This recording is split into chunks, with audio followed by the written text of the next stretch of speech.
drawing a blank on the disease list. All sorts of diseases. Horrible stuff. And now we found a new one, the kissing bug. A disease called Chagas has been coming across from Central and South America, typically from the poor neighborhoods. This is a small bug that will lay its eggs in a person's skin. And when they scratch it, they get infected. Over 300,000 people in America have this disease. And you don't have to kiss them to get the disease. The bug kisses them and they get the disease. But it can be passed from person to person. 300,000 people are in America. And about 30% of those will end up with heart disease. It also passes to children, from the mother to the children.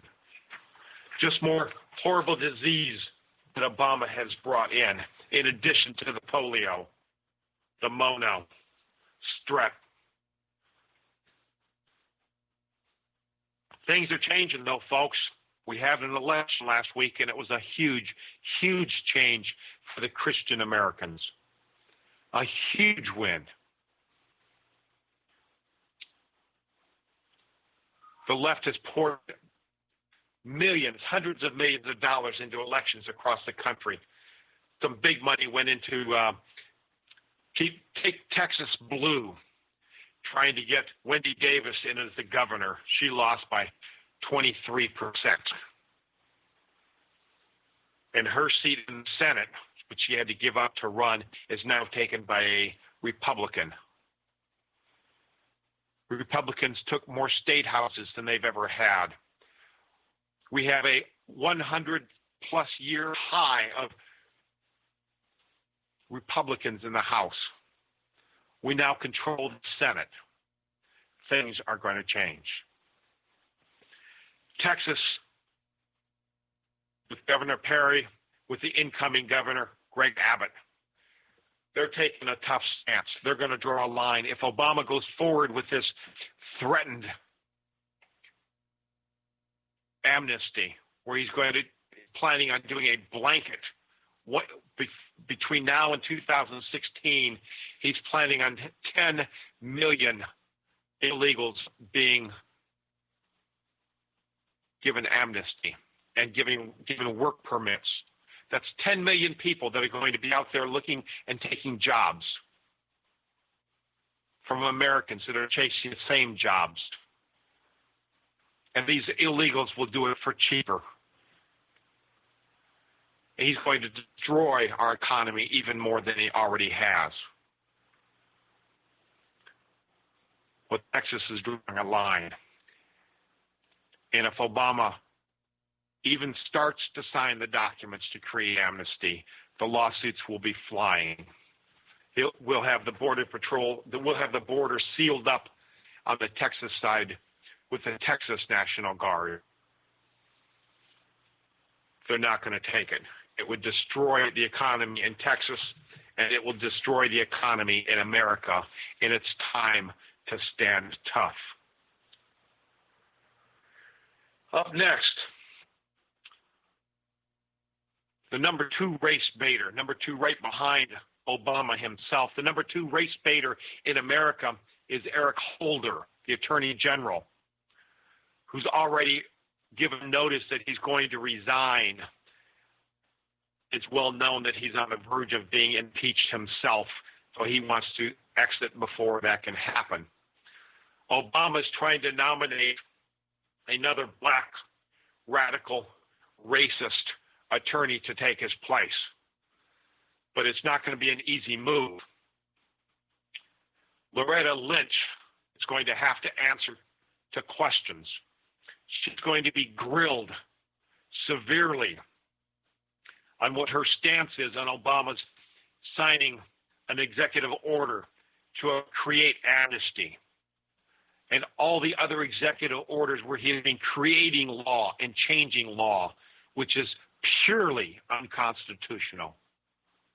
And she either comes out and says that he's illegal and she'll lose the nomination, or she'll side with him and she'll never get the nomination to begin with. We'll talk a little bit more about this when we come back. We do have another break coming up. Thank you for tuning in. I know there's a lot of opportunities to listen out there, and I appreciate each and every time you tune in. We'll be right back. KCAA.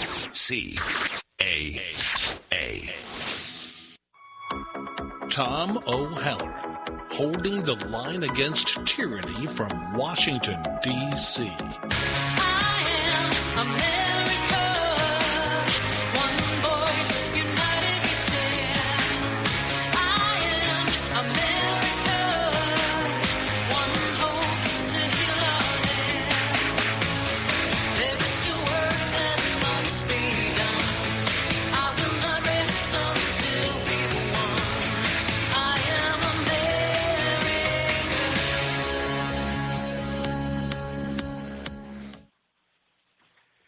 Welcome back. This is the fastest hour on radio. This is the Tuesday night edition of the Patriot-Radio Show. I'm your host, Tom O'Halloran. I want to thank people that make this show such a pleasure to do, the gang that's always in the chat room with me. Brian and Ron from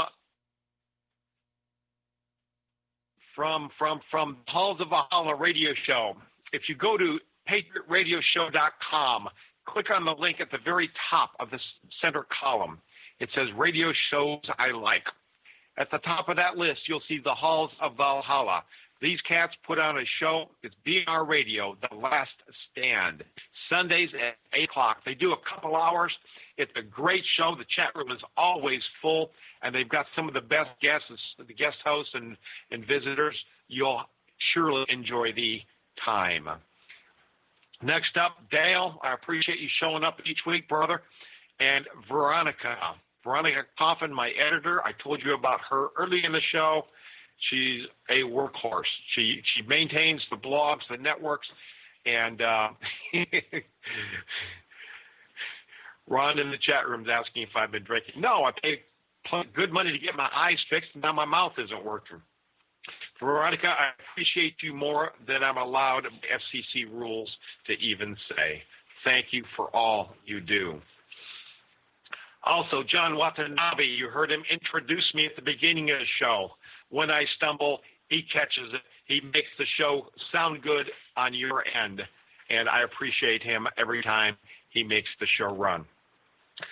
Coming up next, school district bias, racial bias. This is insane. I said early on, I'm here to agitate you. Try this. Superintendent Bernidia Johnson, a black woman. She is, oh, mercy me. This just would come out of my eyes. In Minneapolis, she contends that suspensions of minority children are disproportionate. Now, about 70% of the school district's 32,000 kids are considered minority. But they're being suspended for disciplinary behavior that would only merit a warning if it was done by a white child. So they're going to put a stop to it by banning teachers from suspending black and Hispanic kids. Now, doesn't it make a little more sense to issue guidelines? If a child does this, they get suspended. Don't look at whether they're black or white. Why are you saying they would only be verbally reprimanded if they were white? There's the problem. But if you've got 70% of the kids and they're getting 90% of the suspensions, the problem is probably 70% of the kids that are minorities are probably causing more problems. So she's taking a completely unconstitutional stance that we're going to reduce the suspension of black and brown kids by 25%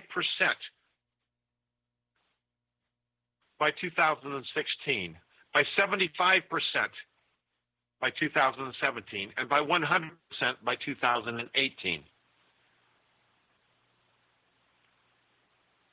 Martin Luther King is rolling over in his grave. What happened to judge a person by the content of their character, not by the color of their skin? And now we're telling kids, elementary school kids, it's okay for you to mouth off or to hit somebody in class or to flip off your teacher because you're black. We're not going to suspend you.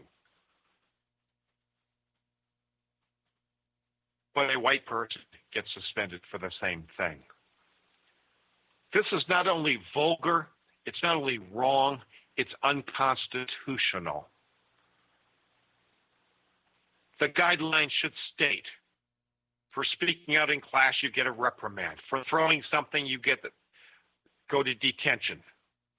For swearing, you get a day going home. The same thing, whatever the offense, the same thing for each of the kids. What does color have to do with it? It's absolutely insane. And to have it passed down by a black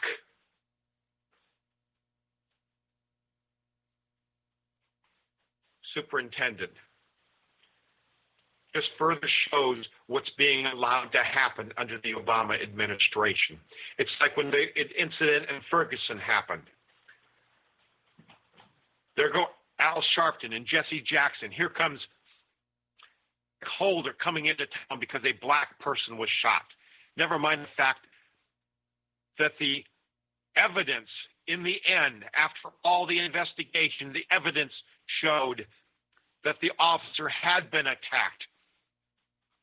And the kid that got shot, the thug that was shot, deserved to get shot because he had been attacking the police officer. It doesn't matter. A black person was punished. So the black so-called leadership in this country gets their panties in a bunch and starts screaming and yelling. The superintendent should be removed because her action was as racist as the idiot teacher up in the suburbs of Dallas. Teacher referring to the incident in Ferguson. Something to the effect, she tweeted out something to the effect, what's the matter with you crackers? Why should I care about what you think? Go F and kill yourself. This woman is a teacher. Now, 2 years ago, she had made a similar type of comment online and was moved from one school to another. This time, her tweet got screen captured and was tweeted and retweeted thousands of times. And it got so much attention, the school district could do nothing but let her go. She had to be removed. Granted, she said it on her own time. Granted, you've got a First Amendment right to say what you want to say. But your First Amendment right to say what you want to say doesn't protect you from the consequences. And whether it was your own time or not, like Dale in the chat room says, who wants a teacher that doesn't learn? Well, she did learn. She learned that she was able to get away with it, so she kept doing it. But even if it's on her own time, even if it's on her own webpage or in her personal Twitter account, who wants their kids being taught by such a vile, nasty, evil, racist scumbag? Certainly not me. I don't care what she's teaching them. I don't want my kids or my grandkids anywhere near this dirtbag. And God willing, she won't be able to find another teaching job anywhere. Anywhere. Okay, time to amp up the pressure. I promise you agitation. The University of Illinois. Okay, well, we're in Illinois, Chicago, right? You're just waiting. Okay, what are they up to now? They are considering hiring a convicted murderer and 70s era Symbionese Liberation Army terrorist James Kilgore for the second time. He had been working there